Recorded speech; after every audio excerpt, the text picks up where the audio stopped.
Tá começando mais um Papo Maroto e hoje a gente vai falar sobre algo que é um pouco delicado. Como o nosso tema fala, a gente vai falar sobre violência, esse apego à violência.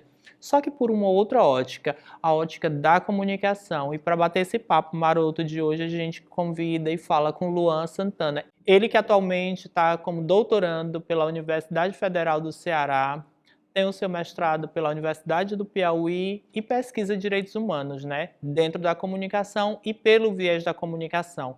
Faz parte do grupo e do coletivo e também da mídia alternativa, mídia hegemônica ou contra-hegemônica, o Corre Diário. Ele vai me explicar melhor sobre isso e vai bater esse papo com a gente. Tudo bom, Luan? Oi, Jade, tudo bom?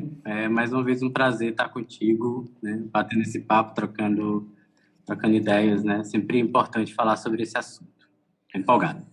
Luan, para começar o papo, a gente vai voltar para um artigo, um trabalho, já um texto que é colaborativo com outros autores, mas que tá aí, já ganhou, já tem uma pesquisa, inclusive tem dados sobre a violação dos direitos humanos dentro do telejornalismo policial, que a gente também costuma chamar de policialesco. Eu queria saber de você como é fazer pesquisa de comunicação voltada para os direitos humanos e com um tema que é tão delicado, visto que esse tipo de jornalismo e de comunicação ela é tão forte dentro das mídias brasileiras.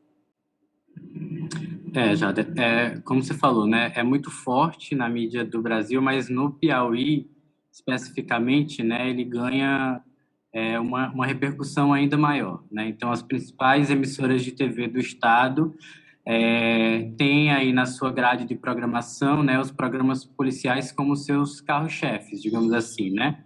Então, são os principais programas dessas emissoras.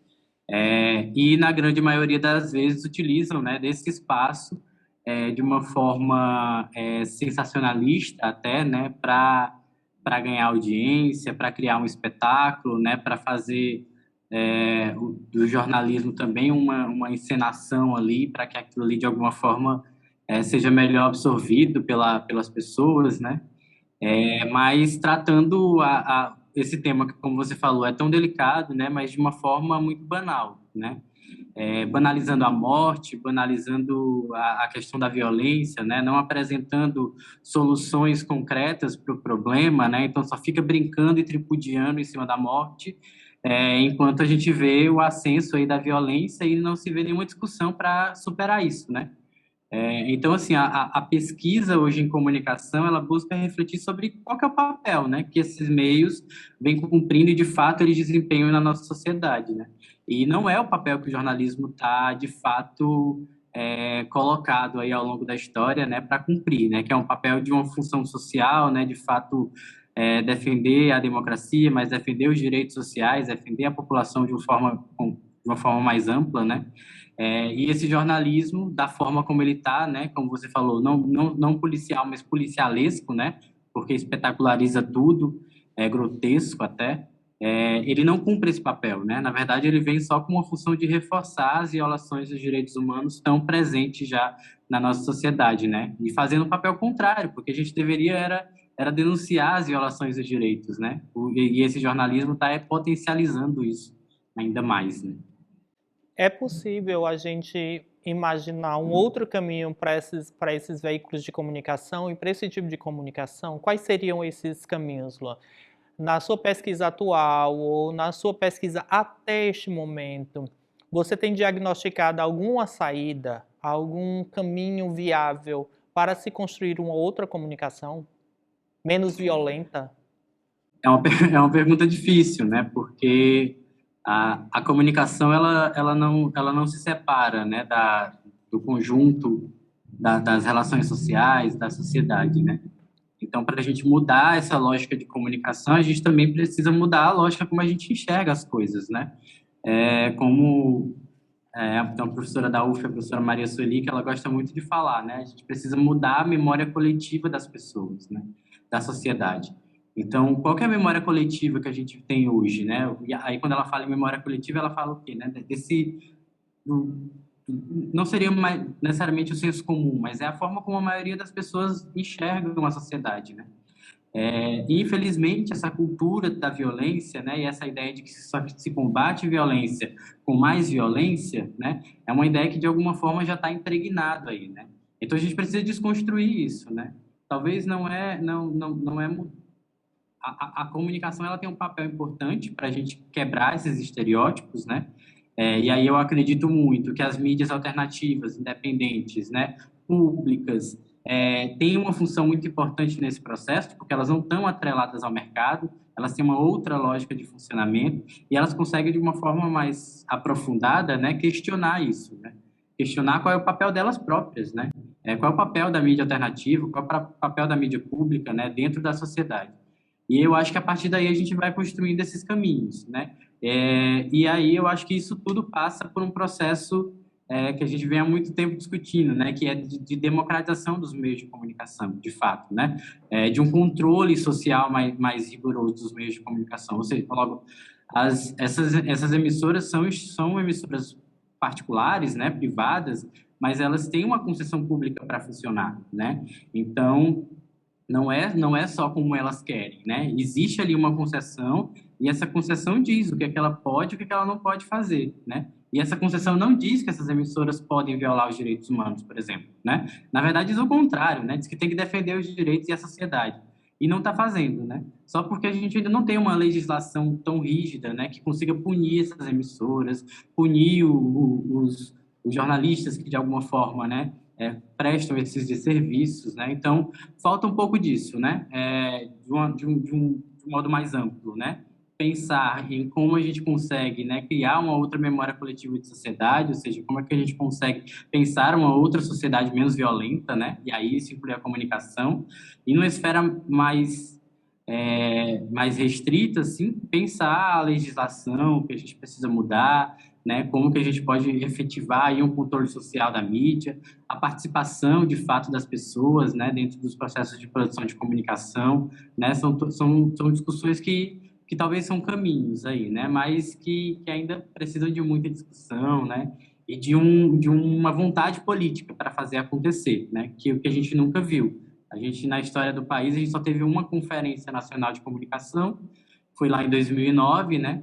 Que trouxe resoluções importantes, mas na prática não se efetivou, né? Então, ainda falta muito discutir política pública para a comunicação e talvez seja esse um caminho mais curto, né? Mais a curto prazo aí para a gente tentar, não diria resolver, mas diria minimizar esses problemas, né? Você já adiantou minimamente a próxima pergunta, porque quando eu estava imaginando esse papo maroto, eu fiquei imaginando de que forma que essa comunicação ajuda a construir essa memória coletiva, né? E como que essa memória coletiva ela retroalimenta as violências em vários sentidos, inclusive dentro dos veículos de comunicação para o povo ou os veículos de comunicação em sua construção, né? Quase biopolítica. E eu queria perguntar esse imaginário coletivo, já que você falou da professora Sueli, seria interessante também falar para quem está nos assistindo como é que essa comunicação violenta, essa comunicação do sangue, né, aquela que a gente está almoçando e ao mesmo tempo está vendo a carnificina acontecendo, como é que ela constrói também o imaginário sobre os corpos e sobre as localidades. Queria que tu mais ou menos falasse sobre isso.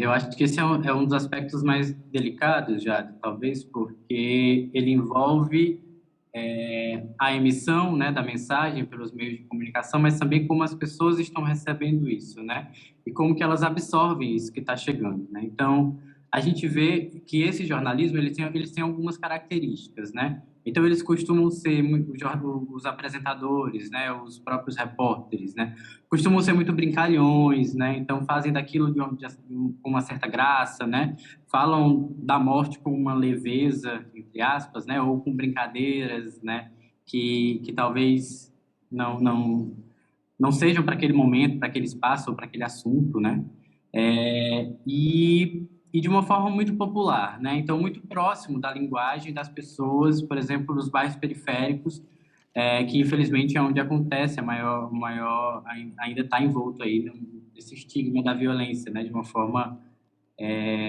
mais intensa, né? Então, e a mídia também hegemônica, né, mas não tem o jornalismo policial ali no seu cotidiano de uma forma mais constante, né, que fala sobre os assuntos de política, de economia, de dicas de beleza, enfim, de uma série de outros assuntos, né, do cotidiano das pessoas, ela não consegue chegar a esse público da mesma forma, porque ainda usa ainda de uma linguagem muito formal, né? Ainda tem lá o repórter todo engravatado, então é um pouco distante das pessoas, né? Então, quem que se aproxima mais de quem mora na periferia, por exemplo, né? É esse programa policial que é brincalhão, que é popular, que fala palavrão ao vivo, que fala enfim, uma linguagem simples, né? Uma linguagem que é do povo mesmo, né? Que todo mundo entende. E não é essa linguagem mais rebuscada que muitas vezes o jornalismo convencional ele se utiliza, né? E as pessoas acabam indo para onde é mais próximo à minha realidade, né? E também aonde eu vou me sentir mais visto, né? Então, o bairro delas, por exemplo, aparece mais no jornalismo policial, né? Mas, infelizmente, de uma forma sempre negativa, né? Do que aparece, por exemplo, no jornalismo convencional, que às vezes não aparece muito, né? A periferia só aparece no jornalismo quando é desse jeito, né? Na maioria das vezes é para falar de violência, né? Então, o que eu estou pensando sobre isso, né? Que é esse jornalismo, né? Esse jornalismo policial, policialesco, né? Que mais se aproxima dessas pessoas e que aí as pessoas acabam absorvendo isso também, né? E absorvem não só no sentido de que agora eu vou querer ver esse jornal porque ele tem uma linguagem mais perto da minha, ele vai falar um pouco sobre os bairros aqui próximos do meu, ou mesmo do meu, mesmo que seja sobre violência, mas está falando de mim, né? Está falando da minha comunidade, né? E não só no sentido de assistir, mas eles recebem também no sentido de formar a sua opinião a partir daquilo, né? Porque o jornalista está lá, é um formador de opinião, né? E aí se multiplica, né? As ideias de que bandido bom é bandido morto, de que direitos humanos são para humanos direitos, né? Então, todos esses estereótipos, esses estigmas que se criam, né? E a população acaba absorvendo isso, né? E aí esse é o papel que esse jornalismo vem na construção dessa memória coletiva, né? Na construção desse imaginário social, né? As pessoas acabam absorvendo isso e tomam isso como uma verdade para elas próprias, né? Sendo que muitas vezes, e aí, claro, eu não estou generalizando, né? Eu não estou falando que é todo mundo, mas eu estou falando que a maioria, né? Aquilo que não é aquilo que é uma regra, né? Ou seja, que não é uma exceção. Existem as exceções, evidentemente, não são todo mundo, não é todo mundo, mas o que a gente tem percebido é que na maioria das situações se comportam, né, dessa forma. Tentar entender, é possível a gente afirmar que essa comunicação violenta e sobre violência ela ajuda num processo de perpetuação e também de controle? A gente pode falar em poder, usar a comunicação como uma ferramenta de controle e de poder dentro das sociedades modernas ocidentais? Seria isso também? Eu concordo, eu acho que é isso. Eu acho que é exatamente isso, porque na verdade se a gente for parar para pensar, né, como que essas questões do poder, de manter essa hegemonia, ela se configura, né? Ela se configura a partir de dois elementos, né? Quem vai dizer isso é o Gramsci, né? Ele diz que é através da persuasão e através do controle, né? Ou seja, da força mesmo, da força armada, de segurança, de controle, né? E aí ele vai falar da persuasão, né? E aí o que ele diz sobre a persuasão? Que não é só você tentar convencer o outro, né? Mas é também você dar espaço para o outro achar que ele está fazendo. Mas, na verdade, você que está ali controlando, né? Os meios de comunicação fazem muito isso, né? Infelizmente. Fazem com que a gente acredite que estamos no controle, né? Então, por exemplo, para citar um exemplo, e aí saindo um pouco da TV, né? Entrando na internet, né? A gente está lá na nossa rede social e a gente acha que a gente tem um controle daquilo ali, né?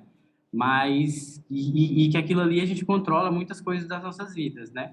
Mas basta desligar uma tomada lá nos Estados Unidos, né? Basta o Zuckerberg tropeçar num fio que todo mundo perde a sua rede social e todo mundo fica desesperado, né? Porque não consigo fazer mais nada porque eu não tenho aqui a minha rede social, não consigo trocar mensagem, né? Então parece que a gente está no controle, mas só parece, né? E aí isso foi só um exemplo, né? Com os outros meios de comunicação acontece da mesma forma. Só parece que a gente está no controle, mas na verdade a gente não está, porque quem tem o controle de fato é quem são os donos dessas mídias, né? E é uma afirmação de poder, né? É uma afirmação de poder. E é uma afirmação de poder que ela vai sempre pelo caminho mais fácil e não busca soluções efetivas, né? E aí eu acho que isso é importante de ressaltar. O que que é o caminho mais fácil quando a gente fala de violência? É prender ou matar, né? Então tá lá, tem um cara que é o chefão do tráfico numa comunidade, né? O que que é o caminho mais fácil ali para resolver o problema da comunidade, entre aspas, né? O que eles dizem ou é prender o bandido, o bandidão, ou é matar, né? E aí pronto, resolve o problema. Mas não resolve, né? Porque de fato não resolve. Há quantos anos a gente está nisso, né? Dessa busca de resolver a violência só com a violência, né? Há quantos anos não? Há quantas décadas e séculos, né? E nunca se resolveu, né? Porque de fato a raiz do problema não está aí, né? Está em outros indicadores, né? Que a mídia não costuma falar muito, né? E de forma mais associada à questão da segurança e da violência, né? Está na educação, está na falta de acesso à saúde, na falta de acesso ao transporte, a uma moradia, a trabalho, né? Que isso tudo induz aquela juventude ali a buscar outros caminhos, porque o Estado não chega, né? O Estado não chega nas comunidades periféricas, né? Quem chega é o tráfico. E aí as pessoas precisam achar um caminho para poder sobreviver também, né? Não estou justificando aqui, né, as decisões e atitudes criminosas, por exemplo, né? Mas estou dizendo que isso é que é a raiz do problema e que os meios de comunicação eles não refletem isso de uma forma sistemática, né, cotidiana, para se de fato buscar uma solução e cobrar, né? Porque fala-se uma vez em uma matéria perdida aqui, outra acolá, né? Mas não fala-se todo dia, como todo dia fala-se de violência, como todo dia fala-se de prisão, como todo dia fala-se de assassinato, né? Então, os caminhos mais curtos, né, geralmente são os mais fáceis, mas também são os que não apresentam o resultado, né? Por isso que a gente está nessa roda aí que gira, gira, gira e a gente não sai do lugar, né? Você falou em Gramsci e eu lembrei de um autor que eu tenho estudado muito, pesquisado muito, que é o Raymond Williams, né? E ele fala que é engraçado que para algumas pessoas terem acesso à educação, à cultura e à biblioteca, ao chegar na porta tem um cadeado. Para você entrar, você precisa de algum privilégio ou muita bajulação. E ele fala que em frente à igreja tem um ponto de ônibus. Ou seja, a cultura e a educação pode estar de fácil acesso e pode mudar, inclusive, os índices de violência. E para finalizar o nosso papo, já puxando nessa ideia, eu queria que tu desse dicas. Quais são as dicas, onde procurar, que tipo de comunicação que você tem construído ou que você gostaria que quem está em casa também tivesse acesso, para que a gente possa concluir esse papo de uma forma mais leve, já que a violência é tão presente e tem nos cansado tanto. Eu acho que a gente precisa começar a entender que a comunicação ela é um direito, né? Ela é um direito de todas as pessoas, né? Então, como quando falta água na nossa casa, a gente liga para a concessionária de água, quando falta energia, a gente liga para a concessionária de energia, né? A gente precisa entender que a comunicação, quando ela entra na nossa casa, na hora do almoço, com o corpo estendido no chão, cheio de sangue, aquilo ali é uma violência contra você, contra a sua família, contra seus filhos, né? E se você não gosta disso, então é hora de também tomar para si a responsabilidade e denunciar, né? Existem órgãos responsáveis por isso, né? Hoje a gente tem a Anatel, alguns estados têm os conselhos de comunicação, né? E a gente precisa começar a criar esse hábito, né? Porque quando a gente denuncia, quando a gente cobra, e as empresas vão começar a se sentir também cobradas por isso e precisar apresentar soluções, né?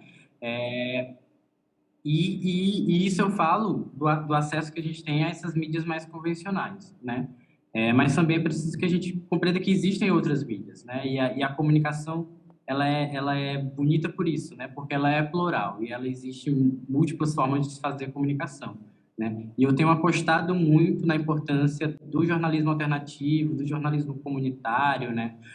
Do jornalismo popular. Então, hoje a gente tem no país uma série de iniciativas que constrói o jornalismo com responsabilidade, com ética, com profundidade, né? De fato, com interesse social.